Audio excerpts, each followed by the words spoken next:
En el presente ensayo intentaremos explicar y entender la naturaleza, el surgimiento y las implicancias de la poética migrante que se desarrolla en la década de los 80 en el Perú. Centraremos nuestra atención en el grupo poético Cloaca, 1982-1984, precisando que se formó en septiembre de 1982, estuvo integrado inicialmente por Roberto Ibáñez, Guillermo Gutiérrez, Mariela Dreyfus y Ella Novoa. Luego se seguirían Domingo de Ramos, José Velarde, Julio Heredia y el pintor Carlos Enrique Polanco, autor de las portadas de revistas y manifiestos que este grupo publicara. Cabe mencionar también a los aliados de este grupo, José Antonio Mazzotti y Dalman Cerro Rojo. Prosigo. A partir de, centraremos nuestra atención en el grupo poético Cloaca a partir de dos de sus exponentes migrantes, Domingo de Ramos y Carlos 1960 con Arquitectura del Espanto, y Roberto Santibáñez, Piura 1956 con El chico que se declaraba con la mirada, ambos poemarios publicados en 1988. La crítica literaria peruana ha ignorado durante muchos años la existencia y trascendencia del grupo Cloaca como proyecto poético-cultural, salvo excepciones como la de José Antonio Mazzotti y la de Juan Saavedra Aguilar. Quizá el gran sentimiento revolucionario que compartían, propagaban y la postura crítica ante la inoperatividad del Estado en la primera mitad de los 80 hayan sido las causales de este silencio de conspiración, como coincide Juan Ceballos Aguilar. Cito: más bien pareciera que hay una conspiración del silencio en contra de él. Es probable que exista tal conspiración porque MK señaló los conflictos, complicidades, contradicciones y defectos de la sociedad e institución literaria peruana en una década que se quiere olvidar. Los poetas de Cloaca se hacían llamar por aquellos años caóticos la conciencia vigilante, aquella que acusa al Estado de eso y al pueblo y a sus instituciones que lo enajenan y privan de la libertad que le es innata. La poesía de este grupo le canta los traumas infligidos por la sociedad burguesa, traumas sexuales, sociales de clase, políticos, económicos, etc. Con este trabajo rendimos en parte un necesario tributo a una poética soslayada injustamente por intereses particulares y opacadas por la ya tan estudiada y reestudiada poesía femenina de los 80. Primer apartado, Lima 1980, panorama de migración y violencia. Este común conocimiento del perfil caótico que caracterizó la década de los 80, las migraciones del campo a la ciudad y la violencia política fueron dos de los fenómenos de mayor impacto en la historia de la sociedad peruana. A inicios de 1980, la masa migrante que llegó a la capital no encontró una ciudad preparada para acogerla y un Estado eficiente para integrarla al proyecto de nación. Lima se ve invadida y los migrantes pasan a ser los nuevos dueños de la ciudad. Ante el silencio y la sordera del Estado, forman comitivas para organizar nuevas organizaciones, traban su propio comercio y producen su propia música. La mezcla de la cumbia colombiana y el guay andino, dando lugar a lo que denominamos música chicha. Por otro lado, la izquierda opositora y los sindicatos de obreros y maestros toman calles, resistiéndose al aparato liberal impuesto por el reciente gobierno de Morales Bermúdez, y años después al de la UDT. A inicios de esta década se pronuncia nada más el grupo terrorista Mauricio Sendero Luminoso y posteriormente, a partir de 1983, intensifican sus operativos de terror en el sur del país, desencadenándose una guerra interna entre Estados y terroristas que duraría más de 10 años. En esta vorágine de violencia y orfandad suscita en Latinoamérica un proceso mayor, el tránsito de la modernidad hacia una denominada posmodernidad, proceso periférico en el Perú, que será promovida por los Estados Unidos. A partir de ella se importan productos culturales de grandes urbes como la música rock, el videoclip. Dentro de este marco histórico-social se desarrolla la poética de Cloaca, que si bien comparte algunos puntos con predecesores como Hora Cero, en cuanto a la utilización del lenguaje e incorporación de la urbe como espacio poético, en muchos diverge e incluso llegando a rivalizar. Veamos en detalle la propuesta de Cloaca a partir de los poetas en estudio.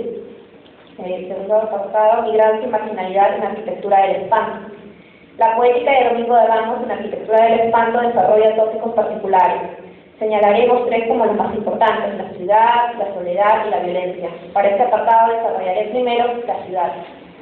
Cada tópico pasa a ser parte de una estructura mayor, una poética migrante, híbrida, en la que se poetiza el caos, el conflicto social, los valores capitalinos, provincianos, resultando un nuevo producto, tal como Ángel Rama indica, cito: la forma en cuanto ella significa construcción, equilibrio alcanzado por la necesaria mezcla de elementos que tratan de constituirse en una nueva estructura, cierro cita. Esta nueva estructura tiene la necesidad de buscar una nueva forma o lenguaje, como ya mencionamos, y a su vez una retórica en la cual expresa estéticamente los puntos señalados.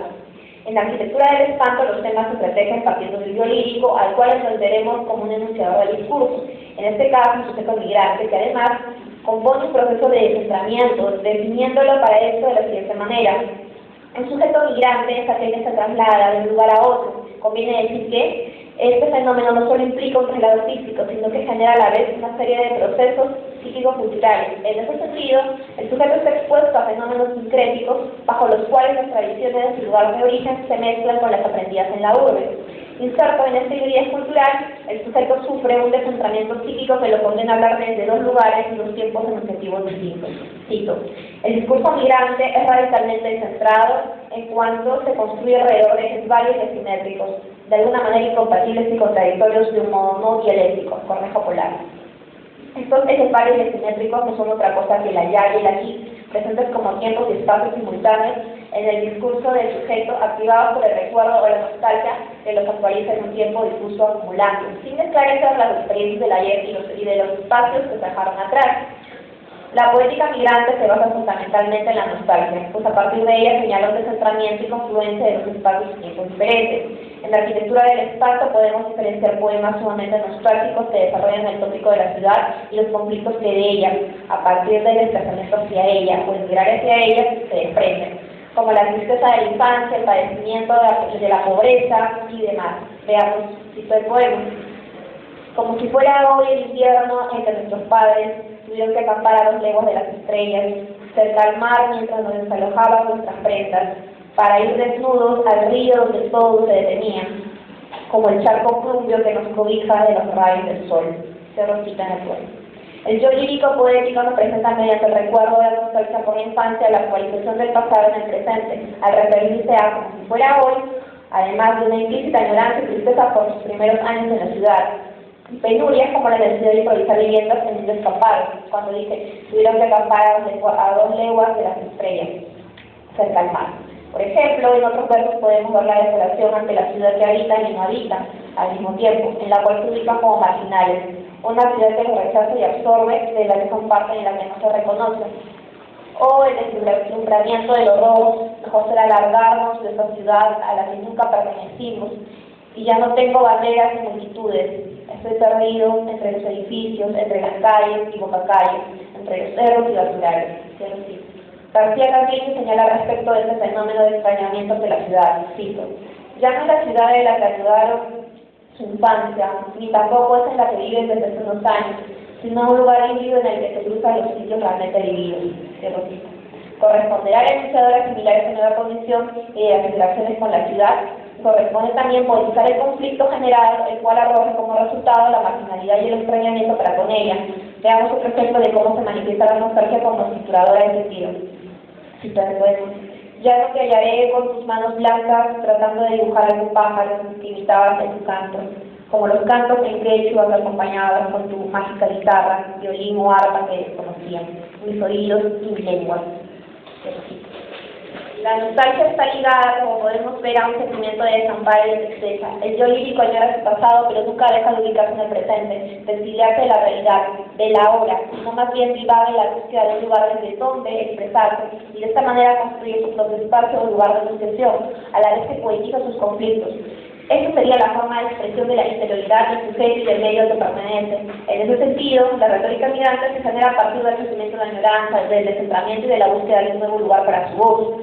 Cornejo Polar crea esta retórica migrante, cito: existe algo así como una retórica de la migración que pone énfasis en sentimientos de desgarramiento y nostalgia y que normalmente comprende el punto de llegada de la ciudad como un espacio hostil. Cierro cita. Es por ello que no podemos hablar de retórica migrante sin dejar de atender a los conflictos enunciativos del sujeto en cuestión. El segundo caso es el de Roger Santibáñez. Nostálgicos, modernidad periférica en El chico que se declaraba con la mirada. Hemos indicado a la nostalgia como elemento estructurador en la retórica migrante y hemos visto cómo esta, involucrada al fondo y forma comunidad, en donde la una no se explica sin la otra. En el caso de Roger Santibáñez y El chico que se declaraba con la mirada, veremos otro aspecto que ya mencionamos al inicio del presente trabajo. Me refiero a la relación de la nostalgia,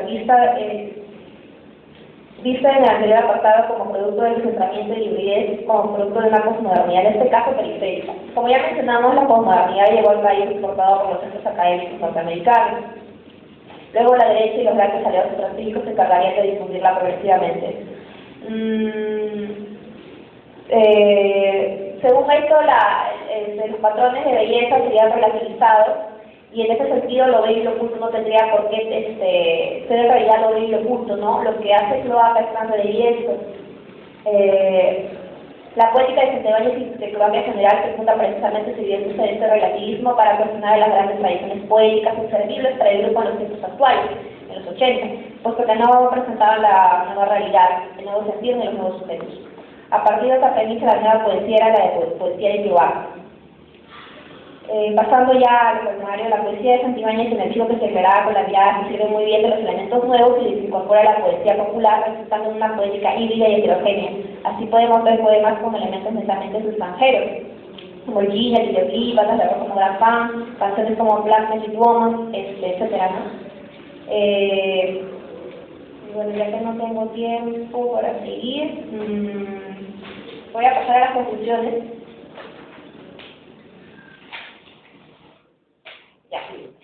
La poesía en el chico que se declaraba con la mirada no solo se remite a los cielos de las adolescentes perdidas, sino que resulta un ejercicio de búsqueda de una identidad y la creación de una voz poética propia, urgente e independencia y capaz de retar a los cánones y tradiciones nuevas y no tan nuevas para su tiempo. Si la poesía es catarsis, como bien se dice, Santibáñez resulta un gran ejemplo de ella. Para su voz la poesía es necesaria no tanto como un ejercicio literario o vocación incluso, sino más bien como una forma de autocomprenderse y de enfrentar la vida y la realidad oprimente de la marzo. Él propone una liberación y rebeldía por encima de cualquier prejuicio moral, alta cultura o tradiciones empolvadas. Se suma a ser la conciencia vigilante en una colectividad poética, creando sus propios moldes estéticos. La poesía del grupo Cloaca nace producto de un estado de ánimo, se vuelve sentimiento común y por último trasciende en una forma de vida. Vivir la poesía resulta una actitud de valor y coraje que asumen ante la crisis política y nacional de la que son testigos y de la que no pueden escapar. La poesía para ellos viene a ser un compromiso no solo para con ellos como activistas políticos, sino para con el pueblo del cual se sienten representantes. Cloaca debe verse ahora, después de casi 30 años, como un estado de ánimo, un sentimiento que trascendió en una forma de vida, la poesía como actitud ante el espacio. Gracias.